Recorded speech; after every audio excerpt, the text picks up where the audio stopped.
My sister bragged our parents gave her the house. Then I dropped the foreclosure papers at dinner.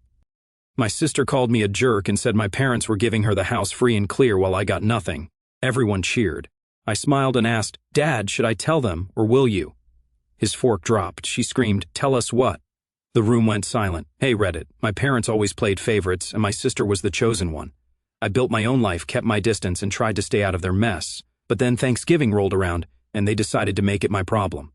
Anyway, before I get into what happened at that table, let me start from the beginning. I am Bruce, 28, and I worked as an environmental compliance inspector on major construction projects. I lived in Chicago now, and usually kept my head down and my family at arm's length because, growing up, my parents played favorites hard. But this Thanksgiving, they pulled something so wild I was still trying to process it. So, here we go. 3 weeks before Thanksgiving, Mom called me at work. I was in the middle of reviewing soil samples from a highway expansion project in Aurora. Got dirt under my nails and a headache from the dust mask I had been wearing all morning. Environmental compliance inspector didn't sound glamorous until you realized I was the guy who could shut down a $20 million project with one signature. "Honey," she started, and I already knew this was going to be bad. She only did the honey voice when she needed something or wanted me to stay quiet about something. "What is up, Mom? I just want to make sure you are still coming for Thanksgiving and that you are going to be nice." I paused, set down the sample bag. "Nice about what?" "Your sister has some wonderful news to share. We are all very excited for her. I just don't want you to make it about you or start anything." There it was. I was the problem before I even walked in the door. I hadn't planned on starting anything. Good, because this is a big moment for Natalie, for the whole family. We want it to be perfect. Natalie, my younger sister, 29 years old and still living at home in Naperville, worked as a receptionist at some dental clinic, making maybe $38,000 a year. She drove the car Dad bought her, used the credit card Mom paid off, and had never paid rent a day in her life. "I will be there," I said, "and you will be happy for her." "Sure, Mom." She didn't believe me. I could hear it in her silence, but she let it go because what choice did she have? I hung up and stared at my phone. 28 years of this pattern. Natalie got celebrated for showing up. I got interrogated for existing. When I was 23 and drowning in student loans, I asked Dad for $5,000. He said no, said I needed to learn the value of hard work. 2 years later, Natalie wanted to go to Europe, $8,000 for 3 weeks. Dad paid for the whole thing. If I didn't joke, I would shake. My boss, Hayes, stuck his head into my office. The guy was 56. Had been doing this work for 30 years, seen every kind of family drama there was. "You look like you just got bad news." "Family stuff." He nodded, didn't pry, that was why I liked him. "Are you heading home for the holiday?" "Yeah, need to talk about it." "Nah, I am good." He studied me for a second. "You are one of the most level-headed guys I have ever worked with. Whatever it is, you will handle it right." I appreciated that more than he knew. That night, I was back at my apartment in Lakeview, going through my files. Not work files, the other one. The ones I had been building since September. It started with a phone call. "Dad, September 19th, 10:15 in the morning. I was on site near Joliet, about to crawl under a house to check foundation drains. Son, I need to talk to you about something important." My stomach dropped. Someone died, someone's sick, something's wrong. "We need some help, financial help. It is Mom, she had surgery back in July. Insurance didn't cover everything. We are looking at about $22,000 in medical bills." I didn't hesitate. "I can help. How much do you need?" "All of it, $22,000. Can you wire it this week?" Something felt off. Mom had surgery in July. It was September. Why wait 2 months to ask? But I pushed it down. They were my parents. "Let me call the hospital. I will set up a payment plan directly with them." Silence. Long silence. "We would prefer the cash. We will handle the hospital." That was when I knew. "Dad, if it is medical bills, I pay the hospital, not you." His voice changed. Got defensive. "We don't need you questioning us. We need help." "Then let me help properly. What hospital?" He hung up. I sat in my truck for 20 minutes. Then I made some calls. The 3 major hospitals in the area, asked if there were any outstanding balances under my parents' names matching what Dad claimed. Nothing. No $22,000 bills in collections or waiting for payment. So I dug deeper, pulled property records on their house. It cost me $65. Second mortgage, $93,000. 4 months delinquent. First mortgage, $56,000 remaining, 2 months delinquent. I sat in my truck staring at the printout, throat tight, hands shaking.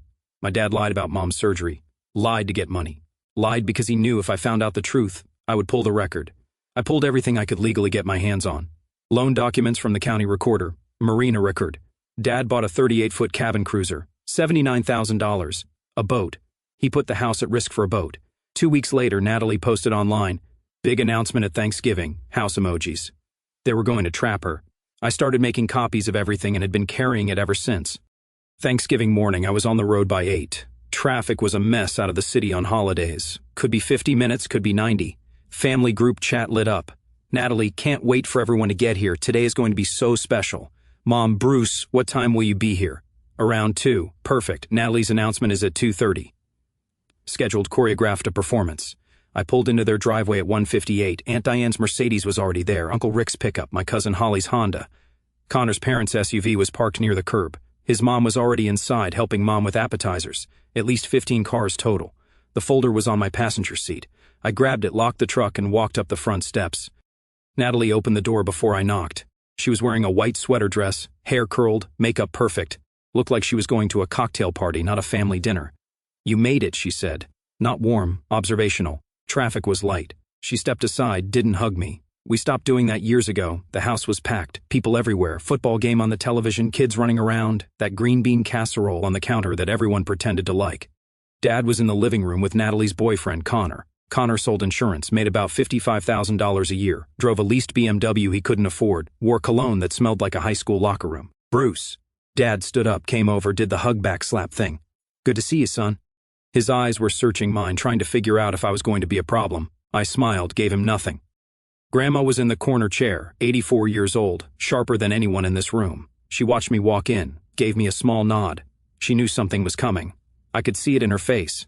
I found a spot at the dining room table, put the folder on the floor next to my chair, sat down, waited. People filed in slowly, filling seats, making small talk. Someone was asking about the game. Someone else was complaining about gas prices. Aunt Diane was talking about her book club drama. Uncle Rick was explaining his new truck's towing capacity to anyone who would listen. Natalie sat at the head of the table, the position of honor. Mom was to her right, Dad was to her left, Connor next to Dad, looking nervous. There was someone else at the table I didn't recognize. An older woman, professional-looking, briefcase next to her chair. "Who's that?" I asked Holly quietly. "No idea, she showed up right before you." I was across from Natalie, direct line of sight. She caught my eye, smiled. It wasn't a kind smile. It was a winner's smile. Dad stood up, tapped his fork against his wine glass. Chairs squeaked as people shifted. "Before we eat, I want to say a few words about family, about gratitude, about the blessings we have been given this year." Standard speech, the same one every year with minor variation. "We are especially grateful to have everyone here today, and we have some very exciting news to share." He looked at Natalie. She stood up. Connor stood up next to her, but she was the star here. The room was watching. Some people had their phones out already, recording, waiting for the moment, waiting for the ah. Connor's mom was smiling too hard, like she was trying to be supportive on camera. So Natalie started, and her voice was shaking a little. Excitement or nerves, hard to tell. "Mom and Dad are giving us the house. We will take over the existing loans, which Dad says are in great shape, and start building equity. No more renting." The room exploded, clapping, cheering. Someone whistled. Aunt Diane was crying. Uncle Rick was shouting, "Congratulations!" My cousins were all smiling and raising glasses. "We will handle everything," Natalie continued, louder now over the noise. "The payments, the upkeep, just us building something real." More cheering, more phones coming out. Forks stopped halfway to mouths. Dad stood up, held up his hand. "And because the lender requires signatures to finalize the transfer and new loan terms, we have brought in a mobile closing agent. We are going to handle the paperwork right here, right now." The woman at the end of the table stood up, opened her briefcase, and pulled out a stack of papers. "This is Helen," Dad said. "She does after-hours mobile signings. She is here to oversee the signing and notarize the documents. Natalie, sweetheart, if you come down here, we can get started." Natalie was glowing. She stood up, started walking toward the end of the table where the closing agent was setting up papers. Connor was filming on his phone. "This is amazing. This is really happening." My chest tightened. My jaw wouldn't stop twitching. This was it. They were actually going to do it right here, right now. Then Natalie looked directly at me. The room was still noisy, but she was focused. "Unlike some people who left and only come home twice a year, I have always been here. I help with the yard. I run errands. I show up. And I think actions should have rewards." Someone laughed and immediately regretted it. People were looking at me now, waiting for my reaction. My cousin Holly leaned toward her boyfriend, whispered something. He looked at me, grinned. Uncle Rick raised his glass to the daughter who stayed. "To Natalie," the room echoed. Aunt Diane set down her wine glass, looked at me with this pitying expression. "You're not upset? I mean, this is basically the whole inheritance going to your sister." "Should I be?" I asked. "Well," she glanced at Natalie, "I just think some people might feel hurt." He is fine, Natalie said, voice sharp. He doesn't need anything from us, he's got his big Chicago life. Our cousin Jake spoke up from the corner. Dude, that is cold, you drove out almost an hour to watch your sister get everything. Jake, don't start, someone said. What? I am just saying what everyone's thinking. Guy moves away, barely visits, and now he is supposed to smile while she gets the house. I took a sip of water, put the glass down carefully, didn't say anything. Uncle Rick leaned back in his chair. Chicago made you cold, Bruce. You used to be part of this family. I am part of this family. Are you? Natalie cut in. Because you act like you are better than all of us, like this life isn't good enough for you. Someone's younger cousin, maybe 16, leaned across the table with his phone, shoved it close to my face. Get his reaction. This is gold. I didn't move, didn't blink. Looked straight at the camera. Make sure you get my good side. It is the only one that shows up here. Uncle Rick laughed, sharp, mean. Look at him, ice cold. Nothing bothers the big city guy. A younger cousin piped up. Can we just eat? This is awkward. It's not awkward, Natalie said. Bruce is just being Bruce, Mom said quickly. Bruce understands. He has always been the strong one. Aunt Diane was looking at me strangely now. But still, David, this seems like a lot to give to one child. Natalie earned it, Dad said firmly. She stayed. Bruce made his choices. Say congratulations, Natalie demanded. Like you mean it, don't just sit there judging us. A phone kept recording, the little red dot glowing. Smile, Bruce, Mom added. Sweet voice steel underneath. Natalie was still standing, papers in the closing agent's hand, pen ready. I set down my glass. That is really generous, congratulations. Natalie blinked. Smile like you mean it. I am smiling, this is just my watching a train hit a wall face. Aunt Diane touched my arm. You are really okay with this? Should I be upset? I mean, it is your family home too. He left it, Natalie snapped. You don't get to leave and complain when someone else gets what you abandoned. Jake muttered, that's harsh. It's true. He is too good for Naperville, too good for family dinners, too good for Sunday visits. Actions have consequences. I stayed. I get the reward. The closing agent cleared her throat. Just to be clear, these signature lines make you the new borrowers on the loans. If we are doing this, we should get started. Dad nodded, gestured to Natalie. Natalie took a step toward the closing agent. I looked at Dad. He was pale, knuckles white, gripping his chair. Hey, Dad, I said. We can do this privately. Walk with me. He froze. No, Natalie said immediately. We are doing this here in front of everyone. You don't get to pull him aside and poison it. Mom's face went tight.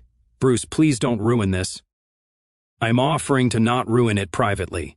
There is nothing to discuss, Dad said. His voice shook. Natalie was walking back toward the closing agent. Just ignore him. He's trying to make this about him like always. Last chance, I said quietly. For what? Natalie snapped. What could you possibly have to say? I reached down, picked up the folder. Okay, then we do it here. Dad's face drained, every drop of color gone. Mom's hand started shaking so hard she had to put down her wine glass. Bruce, Dad said. His voice sounded strangled. Not now. Not now, I opened the folder.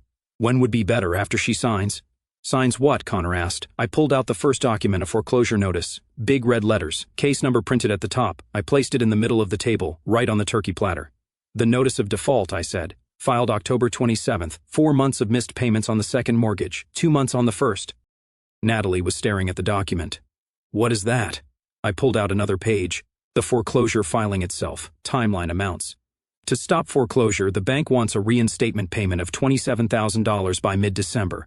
After that, the combined monthly payment is about $2,800, and that is before utilities, property tax, insurance, and repairs. That is not, Mom started. Call the bank.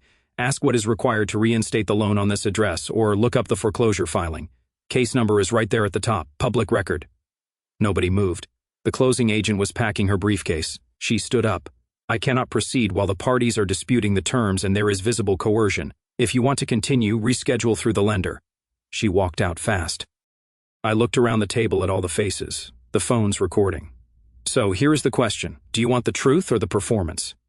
Someone's phone kept recording, the little red dot glowing. I can walk out, let you sign, let you find out when the reinstatement deadline hits, and you can't come up with $27,000. Or I tell you now.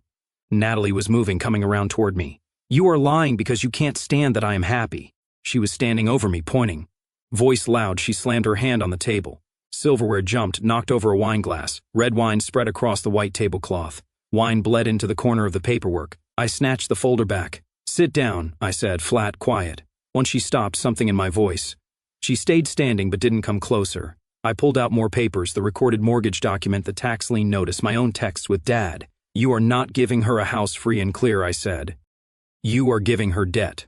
Mortgage and escrow alone? About $34,000 a year, not counting what breaks. not counting what the county has already filed liens for. Aunt Diane grabbed one of the papers. She read it, eyes wide. David, this is real. Where did you get these? County Recorder's Office, public record, $65. Connor was backing away. Wait, Natalie, you said the loans were current and manageable. You didn't say anything about default or reinstatement. They are current, Natalie stammered, looking at Dad, right? You said the loans were in great shape. You said we just needed to sign the transfer. Dad couldn't speak.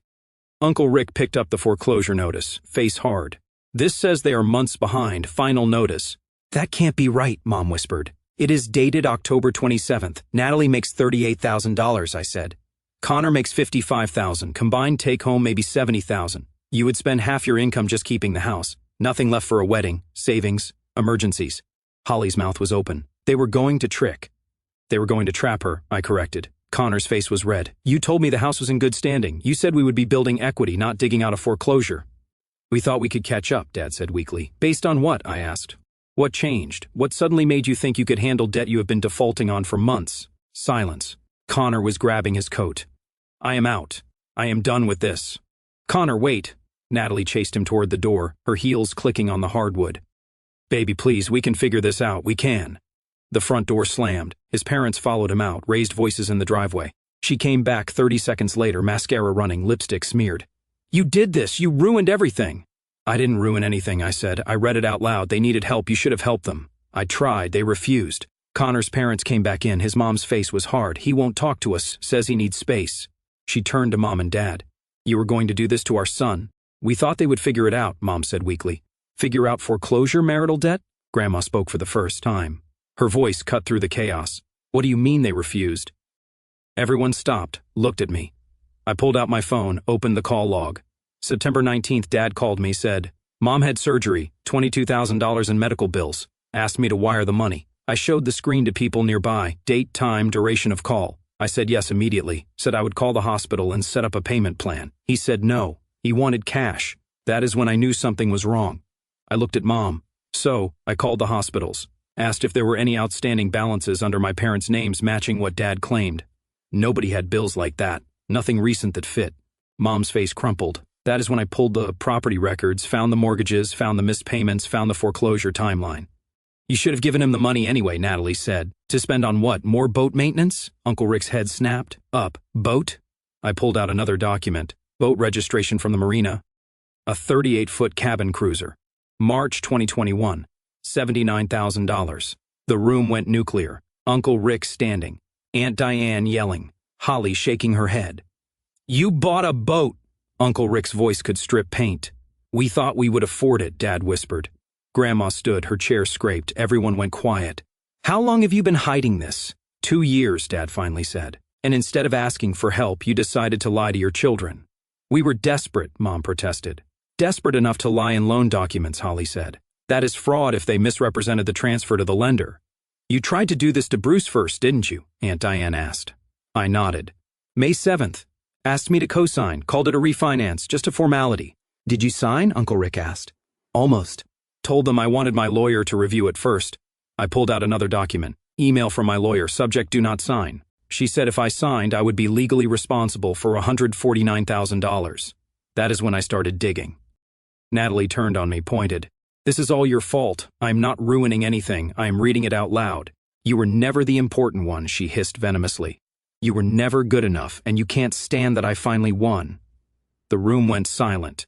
That was the line, the one you don't come back from. My hands balled into fists under the table. Hold it, just hold it. Ollie's mouth dropped. Aunt Diane looked horrified. I just looked at her, didn't react. Noted, I said quietly. Argument started again, louder. Phones out, taking pictures. I stood up. Natalie looked at me, face a mess. How long have you known? Since September. Why didn't you tell me? I tried 3 times. You were always with them. They made sure I couldn't get you alone. You could have tried harder. I'm trying now, she laughed, breaking glass. By humiliating me? By stopping you from signing away your life. I grabbed my coat. You are welcome. Grandma stood up, her chair scraped. Everyone went quiet again. David, give me the boat keys. Dad blinked. What? The boat keys right now. You are not paying slip fees for another month while my grandchildren nearly get trapped in debt. Mom, Keys now or I call the marina myself and have it impounded. Dad fumbled in his pocket, pulled out a keychain and handed it to her. She pocketed it, then pulled out her phone, started dialing. Who are you calling? Mom asked, voice small. My lawyer. We are changing my estate plan tonight. Everything gets split equally between Bruce and Natalie. You get nothing until you have proven you can be trusted. She put the phone to her ear, walked into the other room. Uncle Rick spoke up. That boat is getting listed tomorrow. I know a guy who does marine sales. We will get whatever we can for it. You can't, Dad started. Watch me. I walked toward the door. Aunt Diane stopped me, put a hand on my arm. Most of us saw it, how they treated you different than Natalie. We didn't say anything. I am sorry for that. I nodded. Didn't know what else to do with that information. You did the right thing, she said quietly. Doesn't feel like it. It never does. I walked out, didn't look back. My phone lit up before I reached my truck. Text from Holly. Aunt Diane called the cops. Thinks there might be elder abuse or fraud. This is going to get bigger. I sat there for 10 minutes just breathing, watching the house through the windshield. Then I started the engine and drove back to Chicago. 2 weeks after Thanksgiving, I got a call from Detective Campbell with DuPage County. We met at a coffee shop. She was early 40s, professional. Took notes in an actual notebook. Thank you for meeting. No problem. You are not in trouble. We are looking into your parents. There may be issues around loan misrepresentation. I walked her through everything, the September call, the timeline, the documents. She took notes, flipped through pages, eyebrows rising. Your parents claim you handled their finances, that you advised them on the property transfer. I pulled out my phone, showed her texts. Here is where he asked for money. I offered to pay the hospital. He refused. That is it. I never touched their accounts. She photographed the screen. So they are shifting liability, apparently. Do you have evidence you weren't involved? 3 years of zero contact with their bank. No joint accounts, no power of attorney, plus my lawyer's documentation from when they tried to co-sign me in May. She flipped back through notes. Your sister mentioned they pushed hard for a spring wedding. March, specifically. They set the date before Connor proposed. Mom picked the venue. March would have been 4 months after the property transfer, right when payments came due. If your sister and fiancé were married and living there, they would expect his income to cover it without telling him up front what he was actually getting into. That is the fraud angle we are looking at. Misrepresentation to both the borrowers and potentially the lender if they falsified occupancy or intent. What do you need from me? Truthful testimony if it goes to court, which it probably won't. Most of these settle. I will tell the truth. That is all I have been doing. She closed her notebook. You saved your sister from years of financial disaster. Most people don't have someone willing to blow up Thanksgiving to protect them. I just read the paperwork. She smiled at that. I will be in touch. Dad showed up at my office 3 days later. Hayes called me in. Your father says there is a family emergency. Dad was there looking small. We need to talk, Dad said. Hayes was reading the room. Take the day if you need to. I am good. This will be quick. We walked outside, cold wind. You need to fix this. Detective taking documents. They are saying fraud. That is not my problem. We are family. You don't do this to family. You tried to trap your daughter in debt she couldn't handle. What do you call that? We were desperate. Then you should have asked for help, honestly. He grabbed my arm. You could make this go away. Tell them it was a misunderstanding. I looked at his hand on my arm, looked back at his face. Let go. He did. I am not lying for you. Whatever happens now is what you earn. She is falling apart. Your sister is not eating, not sleeping, medication. Because she almost signed away her life or because Connor left. Both. Then she should thank me. Bruce, please stop contacting my workplace. Stop showing up here. Text if you need something. I will decide if I respond. I walked back inside. Hayes was waiting. Are you okay? Yeah, family stuff. He nodded. You handled that well. By mid-December, the foreclosure moved forward. Natalie texted. I met with a therapist. She says I was conditioned to accept manipulation, that I confused favoritism with love. Better to figure it out now than never. Can we talk when you are ready? Christmas. I didn't go home. Holly sent a photo from Grandma's. Small dinner. Caption, new tradition. You are invited next year. Grandma called that night. Natalie is staying with me. Therapy is helping. Your parents filed bankruptcy. Tell her I am here when she is ready. January. Dad sent angry texts. I sent one back. Stop contacting my workplace. Further contact will be documented as harassment. Then I blocked his number. Hayes told me I was up for promotion in March. Life moved forward. February 14th. Natalie texted. Can we meet? Coffee. We met in Naperville. She was there first. Looked better, healthier. Hey, she said, hey. Awkward silence. I am sorry for Thanksgiving, for what I said, for believing them over you. You didn't know. I should have questioned it. I wanted the fantasy too bad. How are you now? Better, living with Grandma, figuring out who I am outside of being Dad's favorite. She laughed. Turns out being the favorite means being the most useful. I started seeing someone, Liam. He is a paramedic. I told him everything. He didn't run. That is good. I miss having a brother. I am still your brother, she started crying. I don't deserve that. Probably not, but you are getting it anyway. We talked for 1 hour about the favoritism, the patterns, me being expected to handle things while she got protected. They have been paying my car payment for 1 year. Didn't know that specifically, but it tracks. I thought I earned it. Turns out I was just easier to control. They couldn't control me. That is why they came after you. Do you hate them? No, but I don't trust them, and I don't owe them my destruction. Grandma is changing her will, splitting everything equally between us. Dad gets nothing until he proves he can be trusted. Good. We left.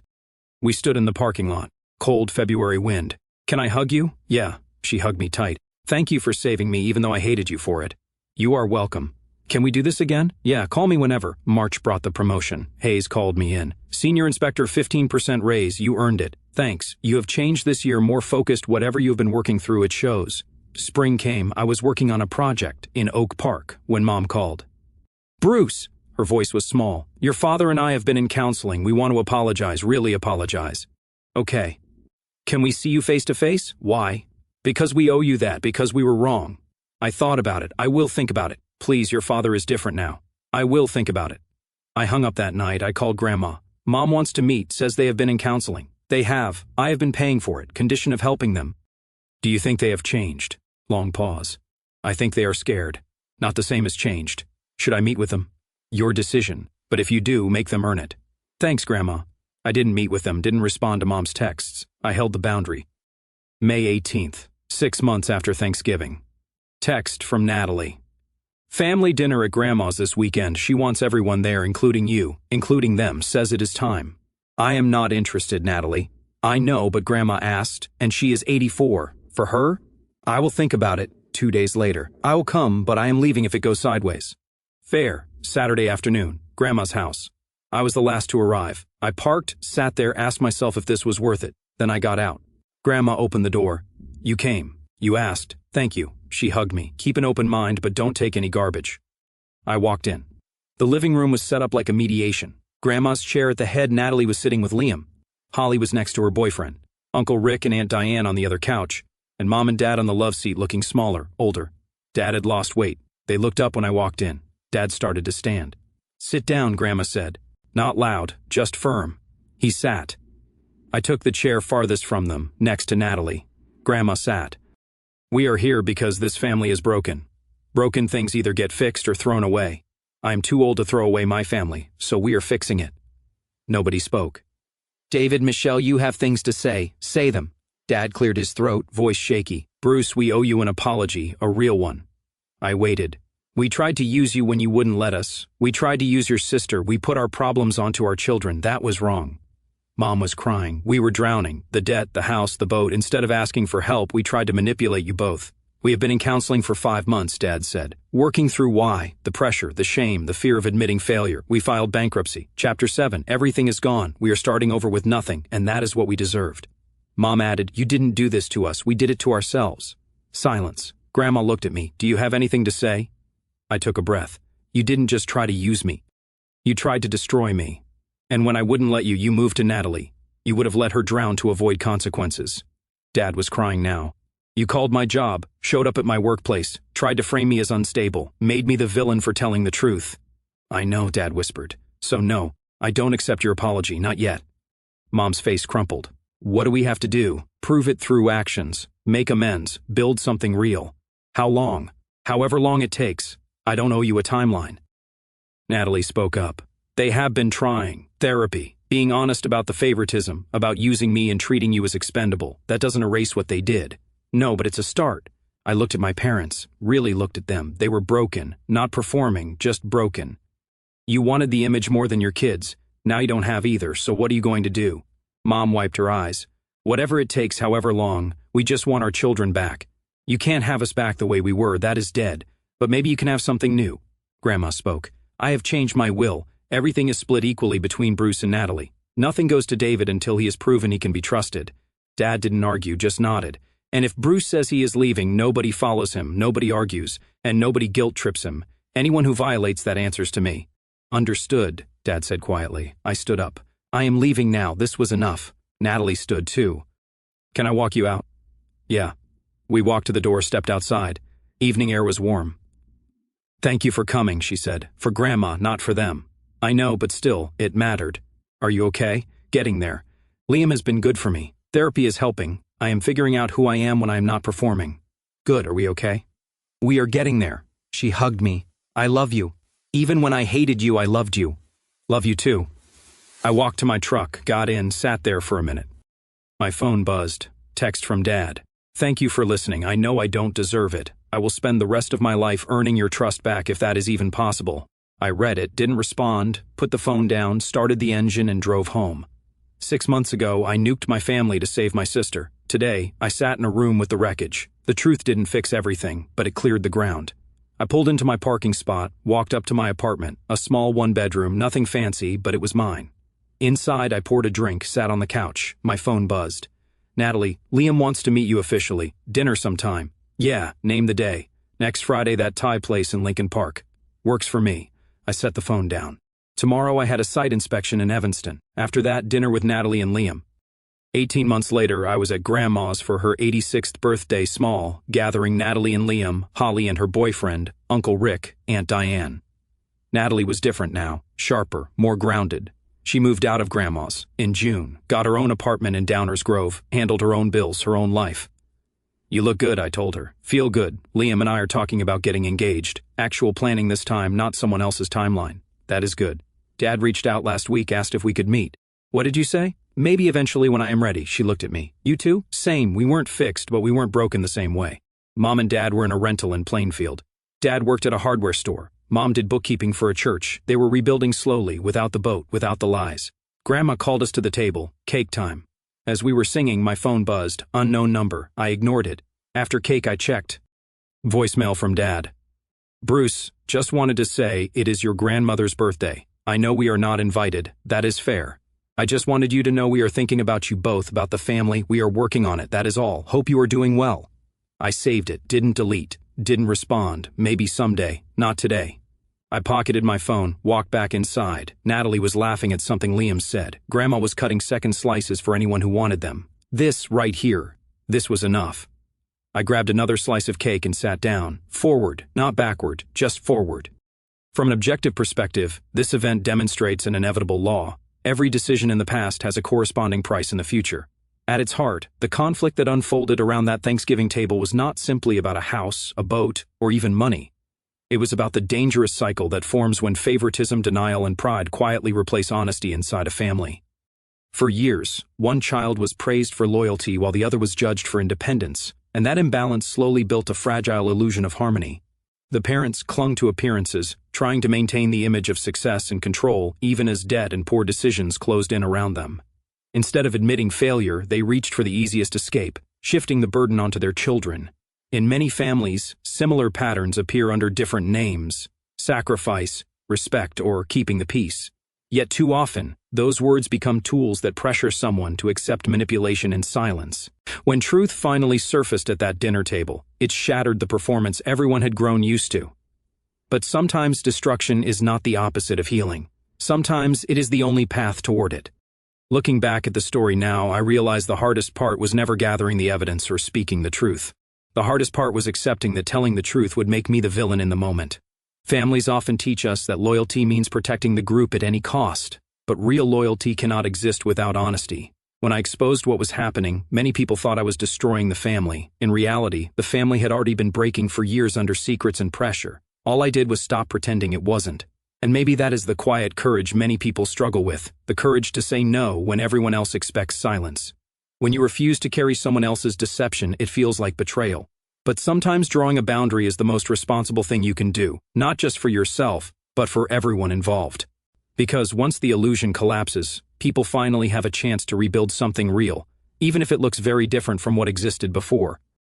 Over time, the damage in this story did not disappear, but it changed shape. A sister began to understand the manipulation she once mistook for love. Parents who once demanded obedience were forced to confront the consequences of their choices. And the brother who refused to sacrifice himself learned that protecting your future is not selfish, it is necessary. In the end, the truth did not magically restore the family, but it cleared the ground where a healthier version of it might someday grow. So if you were sitting at that table, watching a parent manipulate one sibling while the other stayed silent to keep the peace, would you risk being called cruel and tearing the family apart to expose the truth? Or would you stay quiet and let the lie continue?